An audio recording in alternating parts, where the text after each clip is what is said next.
She's beautiful. She's exotic. She's deadly. She's Lady Whirlwind, mistress of the death blow, queen of the deep thrust, the hand of death. See the deadliest woman in the world. Take on a dozen skilled fighters barehanded. See judo, karate, kung fu, all the deadly arts battling for supremacy. See the naked finger versus the knife. The naked fist versus the club. The naked hand versus the sword. Deep thrust, the hand of death. We're not talking about actors. We mean a real monster. I brought her back. She'll live and I'll get her another body. I know they're gonna kiss me, but don't let anyone see me like that. Please, Doctor, help me! Biologically speaking, it's of primary importance that man should want to mate. Hey, that You don't get all your kicks from surfing, do you? We want to be free to ride our machines without being hassled by the man. And we want to get loaded. You think you're gonna make a slave of the world? I'll see you in hell first! The American International Podcast. Are you ready? Well, it's time for another episode of the American International Podcast. I'm Cheryl Lightfoot. And I'm Jeff Markin. And in this episode, we plunge into the heart of the world of kung fu fighting mobsters with Deep Thrust from 1973. Deep Thrust was directed by Wong Fung, also written by Wong Fung, produced by Raymond Chow for Golden Harvest, and presented by Hallmark Releasing Corporation and distributed by American International. And before we get started on the cast list, many, many apologies to anyone whose name I pronounced wrong. I plan on pronouncing every single one wrong. I probably won't even pronounce it the same way twice, so I might get it right once in a while. Well, our problem stems from, number one, we're stupid Americans. Number two, the credits have several different names listed for some of these cast and crew members. And also the subtitles on the character names seem to change from scene to scene. So we're not 100% sure if anybody knows who's really in this movie and what their characters are. And plus the way they use their surnames at the beginning instead of the end like we do, we don't even know if we're getting the order of the names right all the time, but we're doing our best, so bear with us. With that being said, Deep Thrust, The Hand of Death stars Chang-yi as Ling Shih-hua, Angela Mao as Miss Tien Li-chun, Pai Ying as Tung Ku, Oh Kyung-ah as Huang, Lu Ana as Tao to Niang or Madame Tao, Chin Yut-sang as Ren-chen or Wen-tian. Also appearing are Sammo as Tao Hong, Madame Tao's brother, Kim Namil as Tang Shi-peng, Yeung Wai as a thug, and the director Huang Feng makes an appearance as the casino dealer. Deep Thrust opens with the Golden Harvest logo over a not-so-golden harvest. This one looked a little green. On our print, we watched the Arrow Blu-ray, which is actually about 4 minutes longer than the original AIP cut, but it certainly looked a lot better, and it's probably the preferred way to watch the film, under the title Lady Whirlwind. And it was filmed in Dialyscope, whatever that means. You're right, it does look a lot better. The first time we watched it was the other version, and this is just gorgeous in comparison. So we see a young woman walking in the forest, and she hears fireworks exploding nearby, along with a lot of grunting. It's not fireworks, that's the sound of martial arts in action. It's the very distracting soundtrack. There's a gang of toughs, and they're beating up a man. This man is Ling Shih-hua. This is your classic 12-on-1 battle, but at least they're gentlemanly enough to take turns attacking. Their ringleader is Tung Ku, and he's leaning against a tree, spinning balls in his hand. Not to be crude or anything, but I couldn't think of any reason for him to be holding silver balls that look like those Benoit balls, that kind of a sex toy. So my nickname for him is Mr. Benoit Balls. It's kind of like a fidget spinner for him. The 1970s Chinese version. I don't think this takes place in 1970, does it? But that's when it was filmed. Yeah, but I think it takes place before that. It's sort of a Western, if you can imagine the Old West, but in China. That's what our set looks like. Anyway, Ling Shih-hua is not doing well in this fight against the 12 others, so he makes a break for it, and the others chase him. But Ling Shih-hua stops at a riverbed and spins around with no other choice but to face his tormentors. Tung Ku, the guy with the Benoit balls, tells Ling Shih-hua to just accept your fate. Ling Shih-hua calls him a dirty Japanese and razzes him for not facing him alone. Tung Ku says he doesn't need to do that. That's what all the men are for. And the crux of their disagreement is this. Tung Ku wants Ling Shih-hua to return to their smuggling enterprise, and Ling Shih-hua would rather not. He quit for a reason and would rather die than come back. Ling Shih-hua says he's just through with that kind of work, so Tung Ku orders his men to kill him. So they begin fighting again. Ling Shih-hua is kicked to the ground, and he grabs a knife from a sheath worn by one of his assailants, eliciting a pow on the soundtrack. Then Tung Ku orders his men to step aside as he enters the fray. Benoit easily wins this battle because he's cheating and his men are helping, and they leave Ling Shihao motionless on the ground. Tung Ku leaves with his troops, his balls clacking all the way. Then the woman from the woods walks up to the fallen Ling Shihao and stands before him, and we cut to the credits. This music sounds like it would be at home in a John Ford Western. It doesn't sound like a karate movie at all. And now, as I said, we're in an Old West town set where an unenthusiastic barker drones on about the features of the local casino, obviously hoping to drive away business. Then our heroine, Miss Tien, arrives in town via a litter, carried by 2 men. It's like a rickshaw, but with no wheels. People have to do all the work carrying it around. The barker welcomes her to the casino, and she goes in and takes a place at the table. She's playing a game. It's like roulette, but with dice instead of a wheel. But your bets are placed the same way, and then the dealer rolls the dice. Yeah, he's got this pop-o-matic type device where he shakes up the dice and sets it on the table. The woman places a bet, and she starts to win big every time. And that might be because every time the dealer sets his pop-o-matic down on the table, she whacks it with her hand and says something to the effect of, "Hurry up." As she's scooping her winnings toward her, the men surrounding the table all start to drool hungrily at the stack of coins. Then the casino's manager comes up behind her. This is Tao Hung. He's got this like emo kid haircut. And we recognize him as one of the men who was fighting with Ling Shihao in the earlier scene. He slaps his hand on her pile of coin before she can put it in her bag. She grabs his arm and flips him over and resumes picking up her winnings. He tells her that she touched that pop-o-matic thing trying to cheat, so they're going to have to ask her to leave. Without her money. Miss Tien says she came here to gamble, not to fight, but if they insist. But she says that all she wants is for them to hand over Ling Shihao. Then she would leave and they can split her winnings between them. At the sound of Ling Shihao's name, Tao Hung gasps. He says handing over Ling Shihao is impossible and tells her to get out. To Miss Tien, this means that they want to do things the hard way, so now she has to fight them in consecutive one-on-one combat. And the Foley crew gets as much of a workout as the stunt people do for this scene, and for every scene. The sounds of wood banging together and paper bags being popped echo throughout the casino, even when knives are involved. And there's still no match for Miss Tien. She eventually ends up fighting Tao Hung one-on-one for a little bit, and then a bunch of the others join the fray. She's able to remain upright, though, never getting overpowered by any of the men battling her. Once she's defeated a few of them, she's able to stare down the rest until they all run outside. The dealer lingers behind, and he tries to grab the bag with Miss Tien's winnings. She sees this, and stares enough to dissuade the man from his act of theft. Then Miss Tien goes outside and finds that the men from the casino have regrouped and are ready for another round. Oh, boy. So this time they're humiliated in front of the entire town as Miss Tien beats each of them up in succession. She gives Tao Hung a right thrashing and then tells him to tell his boss, Madame Tiao, that she wants Ling Shao and she wants him now. The girl we saw in the cold open sees all this. She expresses surprise at hearing Ling Shihao's name and she runs off somewhere.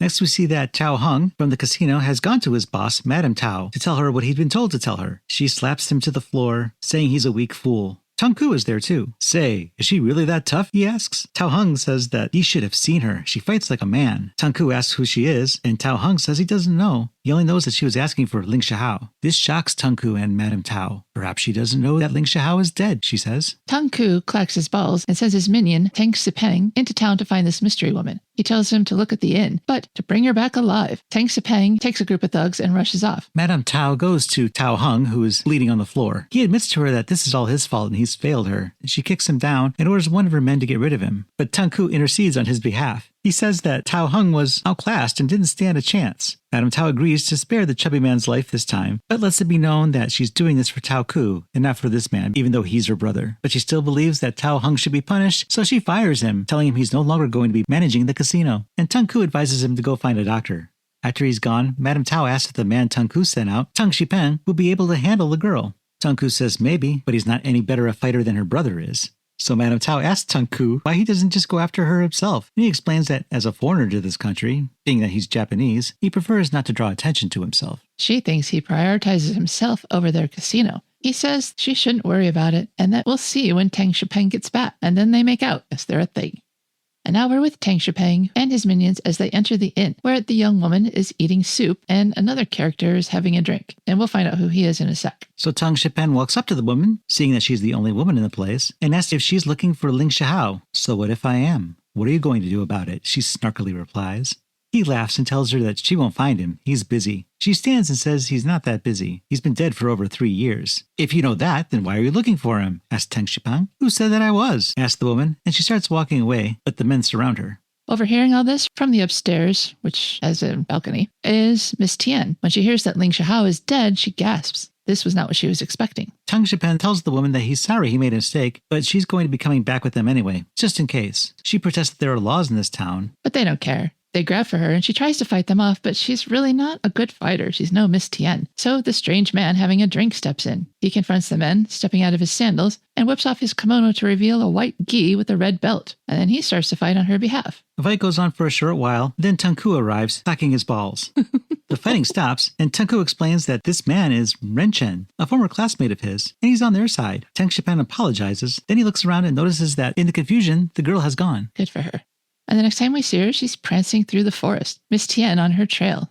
And now we're back with Madame Tiao. She and Tung Ku are wining and dining that man from the inn, Remchen, or however you pronounce it. Their dinner looks like a baby seal sitting on the plate. That's some kind of fish. Very prominent eyeballs. She welcomes him to this country, as he's from Japan as well. Tung Ku asks what has brought his friend here, and Ren says things have gotten rough back in Japan, so he came here hoping to find work. Tung Ku says he's in luck. They have an opening for the casino manager position. And Tung Ku tells Ren they can forego the normal application process since he knows him and all, but just be careful. If there's any trouble, don't hesitate to use your karate. Madame Tiao coquettishly grins at Remchen and tells him to go to the brothel and get himself a bird. Remchen needs clarification, but when he finds out that a bird is a woman, he chuckles and says that he'll take 2. Tung Ku offers to accompany him, but Madame Tiao slams her fist on the table. How dare you defy me, she says. Tung Ku laughs nervously. He only meant he was going to show him the way. He's new in town. Madame Tiao tells him to have someone else show him around. And what has Tung Ku done about the girl who broke into the casino? So Tung Ku sends Tang Shipan back to the inn to bring back the girl. Again. Second time's a charm. And now that shy, quiet, unable to fight girl arrives at home, where the not-so-late Ling Shih-hua is standing. He's chopping wood with various body parts. So he's keeping up his training.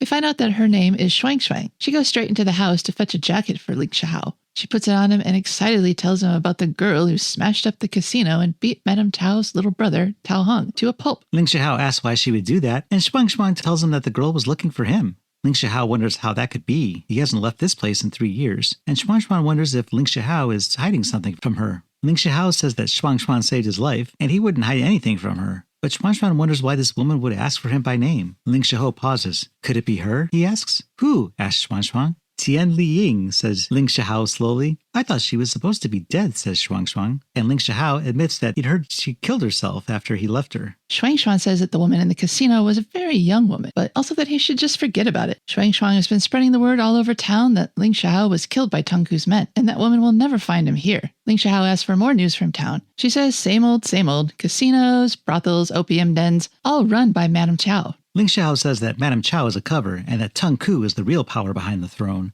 And the time is coming for the two of them to face off. Hsuang asks if he's ready for that, and Ling Shih-hua says he's ready for anything if it means he can rid the world of Tung Ku and his evil. Hsuang asks when he's planning on leaving. Right now, says Ling Shih-hua. Hsuang gasps, then tells him to be careful, and that she'll be waiting for him. And he manages to take, 3 steps when he sees her. He recognizes her, as does Hsuang. Obviously, she just saw her a little while ago.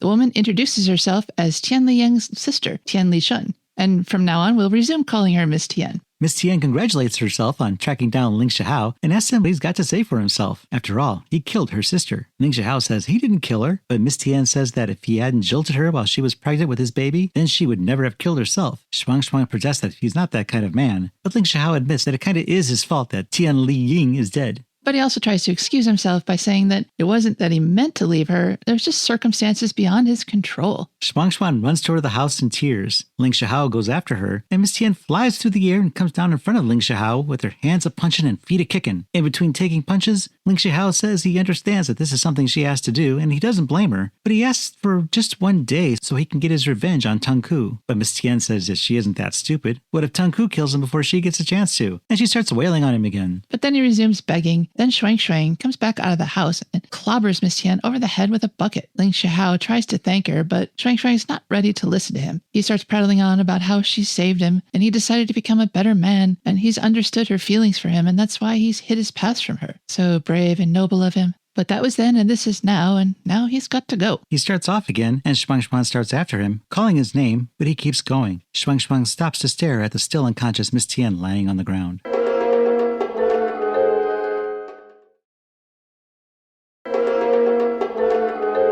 Ling Shih-hua arrives at the casino, and Tung Ku's men are shocked to see him, seeing that they believe he's been dead for the last 3 years. It's you, says Tang Shipan. You're supposed to be dead. This time, I'm going to kill you, declares Ling Shih-hua. Then there's more fighting, over and around the bar. Punches are thrown and kicks are kicked. There's some nice choreography during this fight, but you'll have to check it out for yourself because there's no way we can do it justice verbally. The fight ends when Tang Shipan jumps out the window to escape. Though it's a paper window, it crashes like it's made of glass. Tang Shipan makes a run for it, but Ling Shih-hao catches up to him. They fight to the death, specifically Tang Shipan's. Then suddenly, Hsuang appears to help. Ling Shih-hao wonders what she's doing there. Hsuang says that she's coming with him. Ling Shih-hao sends her away. She's not made for this, but she threatens to go fight Tung Ku on her own if she isn't allowed to come with him. Ling Shih-hao lifts up his hand as if to strike her, and Hsuang closes her eyes and waits for the blow, but it never comes. All right, concedes Ling Shih-hao, let's go. And again, they get all of 3 steps when Miss Tien arrives, ready to fight. But Hsuang gets down on her knees and begs her nicely for one more day. Miss Tien relents and lets them leave, but says that she'll be waiting for them.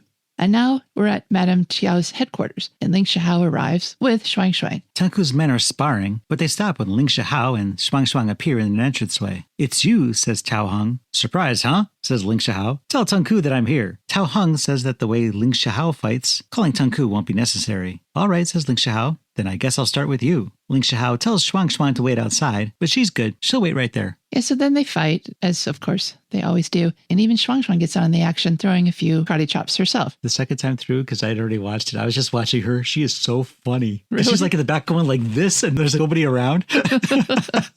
She gets a couple of punches in, but mostly she's just swinging and there's nobody near her. Well, she's keeping them away. If you can't take anybody out, you just look crazy and they'll leave you alone.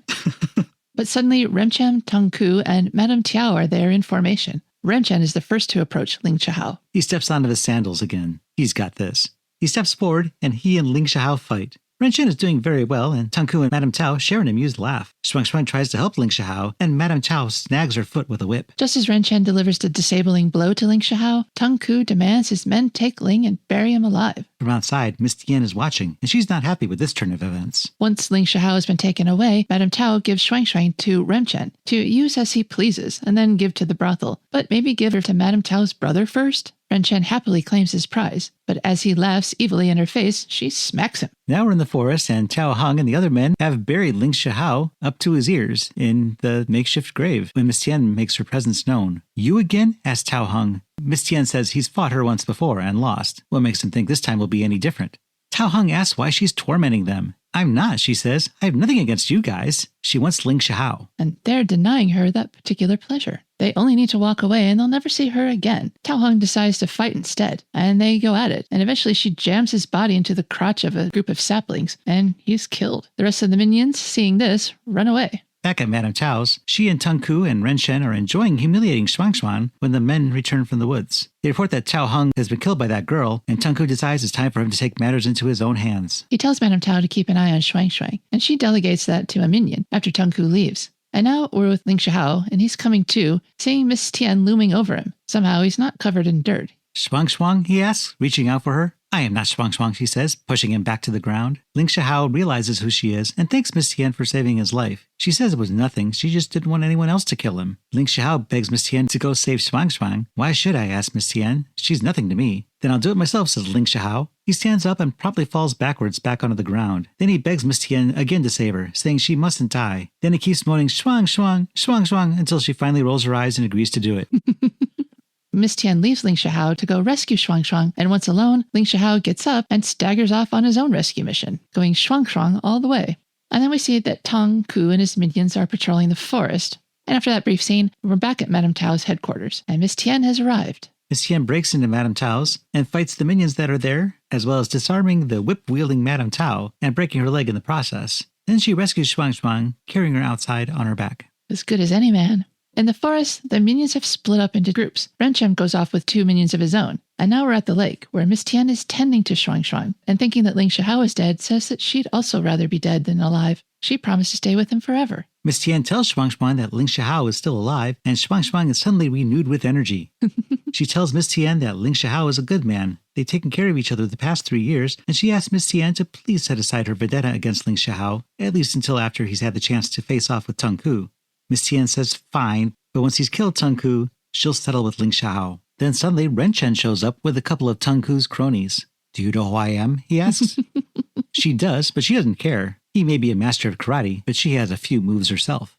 The two of them fight, there's a lot of air flips, and she somehow manages to jump up and drop kick Remchen. Then a well-positioned strike means the end of him. The two cronies start to run off, but Miss Tien tells them to give Tung Ku a message, get off her back, or he'll end up like his friend Ren Chen. Then Miss Tien returns to Hsuang, who tells her that Miss Tien is amazing. Miss Tien knows that, and she wants to take Hsuang home. But Hsuang wants to go find Ling Shihao. She's really worried about him. Miss Tien says Hsuang's wounds are serious and that she should go home and rest. She'll find Ling Shihao and bring him to her. Hsuang agrees. But then next we see Miss Tien returning to the temple where she left Ling Shihao, and of course he's not there. She damns him and then goes off trying to find him. But we find him first. Ling Shihao is stumbling through the woods when he comes upon an old man crawling weakly through the brush. The man whispers that he was bitten by a poisonous snake, I'm sure he meant venomous, and that he isn't from around here, so he has no place to go. He's from Korea, and he came here to find medicinal herbs. Ling Shihao says he'll help him find a place to lie down. He picks up the man, who rides piggyback, and Ling Shihao takes him back to the temple. You're not that well yourself, notices the man.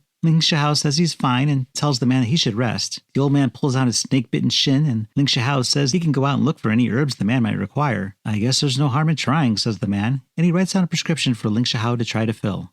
Ling Shihao goes off in search of whatever was on that list. Back at Hsuang's place, Miss Tien makes a bowl of broth and brings it to Hsuang. Hsuang is grateful, but Miss Tien says she's only staying there until Ling Shihao returns. Hsuang wonders if he'll ever be back. Miss Tien says he will return if he keeps his promises. Back at the ruins of that temple, the old man is feeling better and wishes he could help Ling Shihao now that he knows Ling's backstory. Ling Shihao says, that's okay, I'd rather deal with this alone. But if only he was a better fighter. The old man pulls out a book and hands it to Ling Shihao. It's called The Art of Tai Chi, and it could prove to be a big help to him. Ling Shihao thumbs through it as the old man explains how it works. It's powerful yet simple, intricate yet whatever, I kind of lost track of what he was saying. The explanation is very complicated and long-winded, and he asks if Ling Shihao understands it, and Ling Shihao doesn't say either way. The old man then promises to train him starting tomorrow. And the next day, we get a training montage. Ling Shihao is punching barrels of stones until his hands are bloody pulps. Then he stops and starts punching the stones again. Then he picks up a large rock, throws it into the air, and catches it on his fingertips. You're doing very well, smiles the old man. Now let's see your kicking. Ling Shihao demonstrates his kicking. He's kicking the heads off haystacks or bundles of hay tied to stakes in the ground. Excellent, says the old man. Now let's practice your breathing. Ling Shihao sits beside the old man and breathes in deeply. Suddenly, a bunch of Tung Ku's men enter the temple. So there you are. We'll kill you this time. They attack, but Ling Shihao disarms them. Ling then has to fight off all the men, not at once of course, as the old man watches proudly. Ling punches through stomachs and brains his opponents, and suddenly one breaks away and goes over to the old man. He stomps on his injured leg. Ling Shihao tries to come to the defense of his new friend, and when Ling Shihao kills that man in a painful way, the other men flee for their lives. They skedaddle. I don't know what was happening, but he was holding his balls. The guy who stomped on the old man, I missed what happened, but I saw the reaction. He was like pulling his crotch while he was moaning and groaning on the ground, then he just kind of went, ugh. I guess it's as bad as you guys always say it is. Ling Shihao goes to the old man and seeing that he is dead, buries him outside the temple. Then he returns to Hsuang. She asks where he's been, and he tells her he's been shacking up with an old man who taught him the art of Tai Chi. Miss Tien is there, and Ling Shihao has to go through the whole thing again. He still needs to kill Tung Ku, so she still needs to wait before she can kill him. And he's going to go do that tomorrow. Once tomorrow comes, we're at the HQ with Ling Shihao and Miss Tien. She's come along to make sure that Ling Shihao gets a fair fight and that Tung Ku won't kill him. That's her job. Tung Ku is there, of course, and he and Ling Shihao spar verbally first. Tung Ku decides that he doesn't want to fight at the headquarters. They're going to take it outside. So they all return to the riverbed where Ling Shihao was left for dead 3 years earlier. Ling Shihao and Tung Ku go at it, and Ling Shihao uses his new Tai Chi skills. Well, I think it looks at first as though Tung Ku has the upper hand. Ling Shihao seems to be floundering at first, or he's just getting very tired because he had to fight all the other guys too. But eventually the tide turns. He does damage to both of Tung Ku's eyes. He punches his lights out, literally. Putting Tung Ku at an extreme disadvantage. Finally, Ling Shihao punches through Tung Ku's gut, and though Tung Ku tries to rub some dirt on it, he falls down and expires. Now it's Miss Tien's turn to fight Ling Shihao. Finally. They start to fight, but Hsuang runs up and begs her to stop. Ugh. He's exhausted from all the fighting he's done, and it just wouldn't be fair. She's such a buzzkill. But Miss Tien believes she's been more than patient, and it's finally time for this fight. She goes on the offensive again, and Ling Shihao ducks, and the blow meant for him lands instead on Hsuang. Yeah, she gets karate chopped in the back. She's hurt pretty bad, but she's still in there pleading for Ling Shihao's life. Finally, Miss Tien has had enough of these losers. She agrees to let them live their lives, telling Ling Shihao that he better take care of Hsuang. Then she stamps off angrily as Ling Shihao and Hsuang gape at her. And that's the end.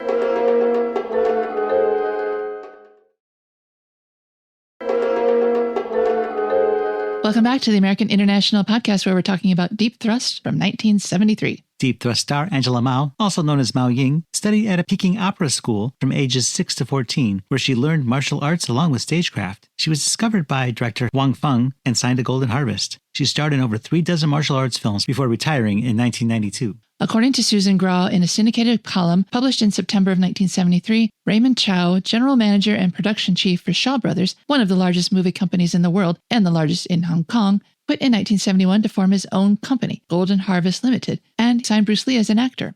In his autobiography, Flying Through Hollywood by the Seat of My Pants, Samuel Z. Arkoff wrote that AIP tapped into another lucrative genre in the early 70s. He said they produced and or distributed more than a dozen of these kung fu pictures. He added, Deep Thrust was a takeoff on Deep Throat, which in 1972 had become the most famous pornographic film of all time. But if someone who paid to see Deep Thrust was expecting to see Asia's answer to Linda Lovelace, they were seriously disappointed. Yes, there was an attractive female kung fu expert in the picture, but she didn't do anything kinkier than propel a well-aimed right foot into the midsection of her opponents. In one scene, a martial arts combatant jams his fingers through the belly of one of his enemies. As one of my employees quipped, that's about the only penetration the audience is going to see in this movie. Deep Thrust was released in the United States in late April 1973. The film was released titled Lady Whirlwind in other countries like Canada and the UK. Box Office Magazine recommended theater owners create a tie-in event with self-defense schools, play up the women's lib angle, and suggested dressing the staff in, quote, Oriental costumes. The Theatre One Film Society in Coventry, England held a special performance of Lady Whirlwind at 1 a.m. on Sunday, April 23, 1973, open exclusively to members of their film society, and published an entry application for all those who wished to join and thus attend the special screening.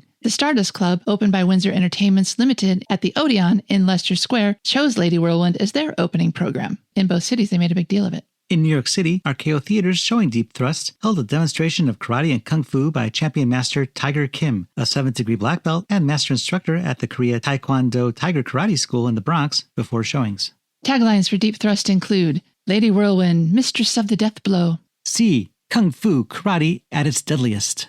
C. Judo, Jiu-Jitsu, Savate, all the deadly arts battling for supremacy. C. The deadliest woman in the world take on a dozen skilled fighters, barehanded. Deep Thrust, the deadly stroke of bare-hand combat. The best in karate, the Lady Whirlwind of Kung Fu. Robert Taylor, in his Stage and Screen column, wrote in May of 1973 that, quote, the hottest new movies in the country are neither The Last Tango in Paris nor the black exploitation melodramas, but the kung fu adventures which the trade papers are calling wonton westerns. The latest arrival from Hong Kong is Deep Thrust, imported by American International, which gave us the Beach Party and Motorcycle Maniac movies. Deep Thrust, The Hand of Death grabbed $42,000 at the box office in its first day in New York. Deep Thrust made nearly $1.2 million at the North American box office altogether. Also in May of 73, Frances Taylor wrote about the martial arts movie phenomenon, which included hits like Warner Brothers' Five Fingers of Death. She wrote, a new movie in this class is Deep Thrust, in which a woman warrior is starred. Making money is essential to the film industry, so no one can fault distributors for snapping up this newest product. But what element in this country's audience are buying the product? Young audiences, chiefly, who have reached the point of saturation with the recent black movies of violence and who can no longer accept recent U.S. Westerns because they are becoming familiar with few surprises left. John Crittenden's column, published in the Hackensack, New Jersey Record, again in early May of 1973, said, quote, as you probably know, going to a movie in Manhattan can be as much of a trip as the movie one sees, end quote. Crittenden saw Deep Thrust and wrote, quote, the box office lady was selling tickets as fast as she could, even though every seat was filled. Standees were 3 and 4 deep in the balcony and downstairs. The view was poor in both places, and the standees were milling. They were still selling tickets when I wriggled out past the crowd in front of the theater. Of the film, he wrote, quote, I believe its main distinction is in its use of women characters. Deep Thrust is a historical costume drama, with tea houses serving as the equivalent of the Old West saloons. He also saw Bruce Lee in Fists of Fury and concluded, quote, I don't know how kung fu films have been greeted in suburbia, but in the city, when the violence heats up, the audience starts to cheer and rustle. It's easy to get caught up in it, and it's half the experience of seeing kung fu. Although Deep Thrust was not a hit when it was released in Hong Kong, after its U.S. release where Mao was billed as the mistress of the death blow, it was very successful, hitting the top of Variety's box office charts. Mao's other films, like Lady Kung Fu, originally titled Hapkido, and Deadly China Doll, originally The Opium Trail, were released here to similar success. Mao was a featured player in Bruce Lee's Enter the Dragon, which was a blockbuster hit in foreign markets before it was released in Hong Kong. Harry F. Thamal in the Wilmington, Delaware News Journal wrote in his review of Deep Thrust, quote, Kerkaw, pow, whack, crack, chomp, ooyah, I eat thud. Those are not meaningless combinations of letters, but rather represent half of the soundtrack of Deep Thrust. The other half consists of kindergarten play rejects dubbing in English for a cast of Hong Kong actors to the accompaniment of a 1924 score. Perhaps the most annoying element in this piece of garbage is that the soundtrack's karate chops have no relationship in sound or timing to what's happening on the screen. All of this is brought directly from Hong Kong by Hallmark Releasing, those marvelous merchants of muck. The Miami News' short review of Deep Thrust read, a Chinese moral tale dubbed into English about a karate-chopping Supergirl out to revenge her sister's death. Title aside, there's no sex, but lots and lots and lots and lots of violence. Technically a bomb. News rating, bloody camp. Skip it. Dave McIntyre of the Copley News Service called Deep Thrust, quote, more Hong Kong hokum and karate falderall, saying, quote, anyone who attends a screening of Deep Thrust mistakenly believing that he's going to see a similarly titled picture, which is in current circulation,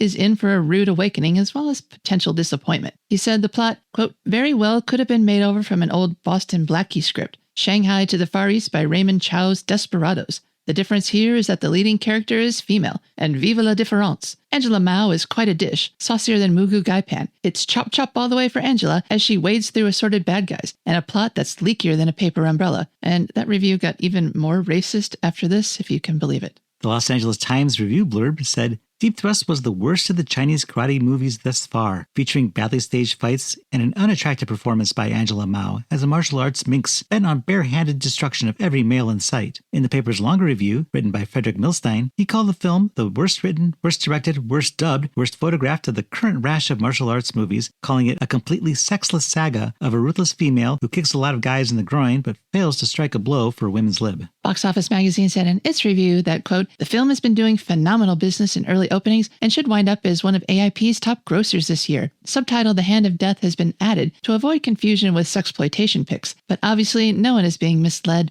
There's absolutely no sex, but plenty of violent action. A new twist has Yi poking his fingers into the chests of his opponents, which is really carrying a death blow to the extreme. Despite the overdubbing of sound effects and a poor English soundtrack, Deep Thrust is one of the better films in the current cycle.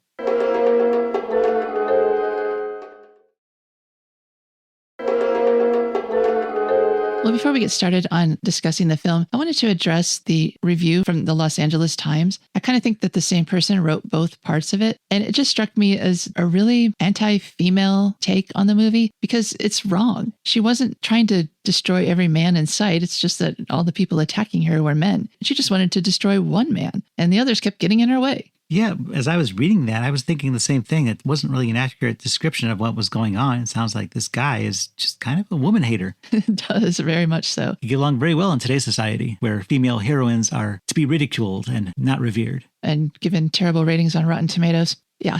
And I must say that's unfortunate that that's the case. I don't condone that. No, of course not. The reviews that we read, there's really only one that gave it any kind of a positive spin, and that was the Box Office Magazine one, which was basically saying that it's going to do really well in the theaters, which it did. I am at a loss as to why people reviewing this movie had such animus towards it. I have just as much a response to Box Office liking it as much as they did. Because it's a good movie, but I wouldn't say it's among the best. I don't know about the era, but I've seen a lot of martial arts movies, and this one is probably lower upper tier, but I've definitely seen better. But those were the ones with the wackier premises. The ones with the wackier premises, were they better or worse than this one? They're more fun. They're not necessarily better movies, but they're more fun to watch because of the wackiness. I don't know. I thought that there was a lot to enjoy in this movie. Obviously, anyone who's criticizing the soundtrack, of course, I agree with them. It's so obnoxious. The extremely loud. It sounds like somebody's playing whack-a-mole or something like constantly. They're just hitting trees or something with a stick. It just doesn't make any sense, and it's just way over the top. If they had to have a sound effect every time a blow lands or is close to landing, it didn't have to be that loud or that wood on wood kind of sound. Could you imagine if the sound of flesh hitting flesh actually made that kind of a popping sound all the time? Imagine boxing would be a totally different kind of sport. What if the words appeared over their bodies? Like they font up the words pow, crash, bang. That would be interesting. The onomatopoeia? Yes, the onomatopoeia of it all. Thought it was an interesting angle that this is a woman warrior, but then the movie didn't allow her to complete this mission that was so crucial to her. Not only that, but it was just kind of disappointing that she's allegedly the main character, the one we're supposed to be watching. And she gets in a few fights, but never with the guy she's trying to fight. He takes over the movie. Yeah, he takes over the movie. And it's just disappointing because we want to see Angela Mao do her thing. I think that at the very least, they should have given us some of Tien Li Shun's backstory. There could have been a flashback sequence where she was training or something to get her revenge or something, giving her a little more to do and giving us a chance to see her getting a little more to do. The only thing that is really getting a workout here is her patience with Ling Shih-hua and Hsuang, who are constantly asking just for one more day. There's never going to be enough days. You know, he was probably never going to kill that guy before. It's only luck that he learned a little Tai Chi and was able to take him out. Well, if there's one lesson I learned from this film, it's that whining is winning.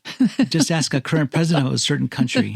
Yeah, there does seem to be a lot to be gained by begging, pleading, having a pretty girl do your begging and pleading for you. It's a little embarrassing after a while. Very embarrassing watching Ling Shih-hua just go Hsuang, Hsuang, Hsuang, Hsuang, Hsuang, until he eventually drives Miss Tien crazy. She rolls her eyes and says, okay, fine. Just shut up. Or I love at the end where you can see her kind of stomping off into the distance like, oh my God, I wasted all this time with these losers. I didn't even get to kill him. Yeah, this story really let her down, I think. But even so, I thought it was fun to watch this movie. They added a lot of goofiness to it. The emo kid, Huang, and then Tung Ku with his Benoit balls. They just keeps clacking all the time for no reason. Nobody explains it. They're not weapons. He's just walking around clacking balls all the time. It's like a fidget spinner, like I said. The characters have a lot of quirks in these movies that aren't explained, and we just go with it because we're seeing it. Ren Chen and his sandals. And his toji. Yeah, his toji top knot. And Madame Tiao with her cigarette holder. I think it's a silly movie that's fun. I don't think it's a serious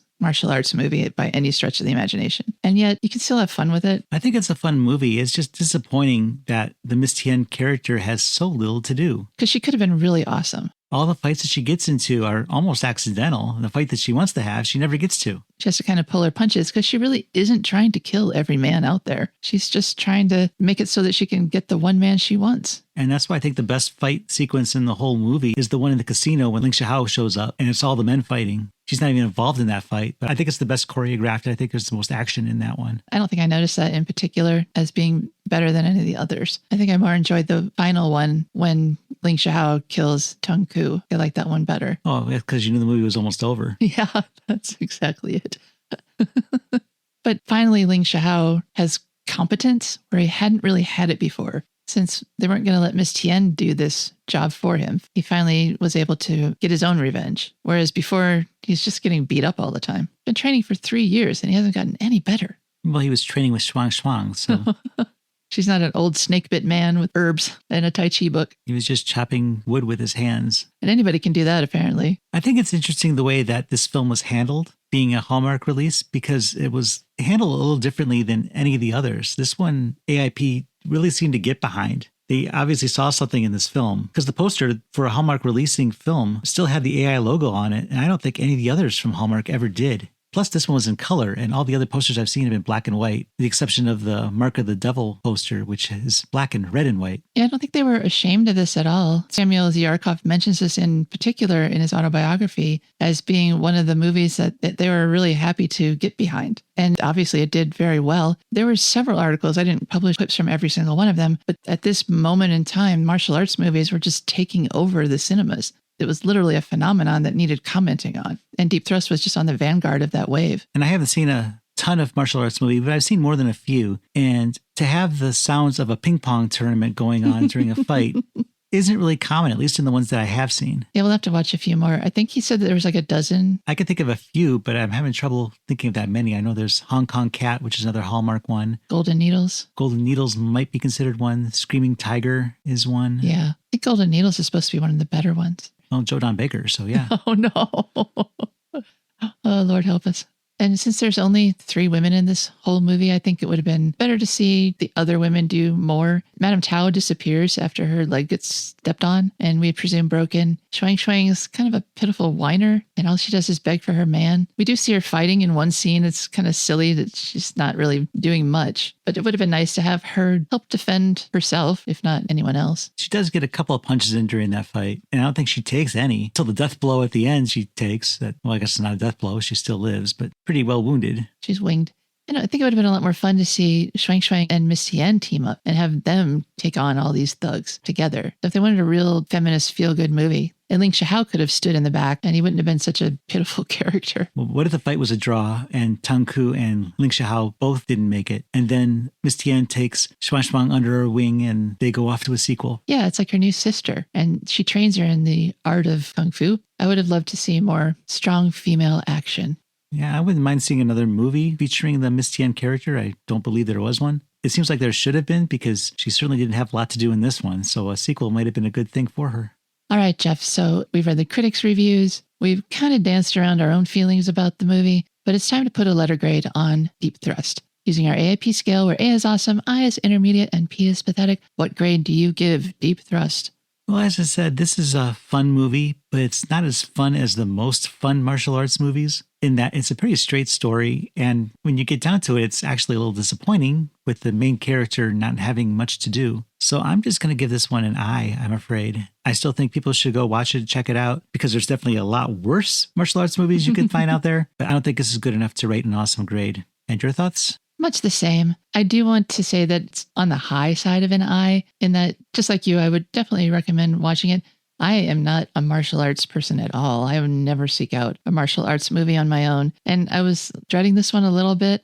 It's kind of annoying, but it's not that bad. And there is a lot of fun to be had watching this. But it's hard to ignore the ways that this movie really let down the main character. And for that, I just have to take off a letter grade. If it had really been about Lady Whirlwind, it definitely would have had A potential. Well, if you'd like to learn more about Deep Thrust and the many other films handled by American International or Hallmark Releasing and otherwise, head over to AIPpod.com. There you'll find our ever-expanding online museum dedicated to all things AIP and its many productions and releases. We have posters, lobby cards, trailers, radio spots, and background information on the films we've discussed here on the show, as well as for a few films we have yet to cover on American International Podcast. We're also maintaining a list of films that appear to be lost, or at least lost to us. If you happen to know where any of these titles might be hiding, we'd love to hear from you. You can send us a message through the site's contact form, and you can also use the form to let us know what you think of the show, suggest a film for us to review, correct us if we made a mistake, or just to say hello. You'll find all that with more to come at AIPpod.com. And now it's time for Jeff and I to walk off into the sunset after another whirlwind episode of the American International Podcast. I'm Cheryl Lightfoot. And I'm Jeff Markin. And we'll meet you at the drive-in. Follow the American International Podcast on Instagram and Letterboxd at AIP_pod and on Facebook at facebook.com/American International Podcast. The American International Podcast is produced and edited by Jeff Markin. A man whose mind is distorted by hatred. And Cheryl Lightfoot. A girl hungry for too many things.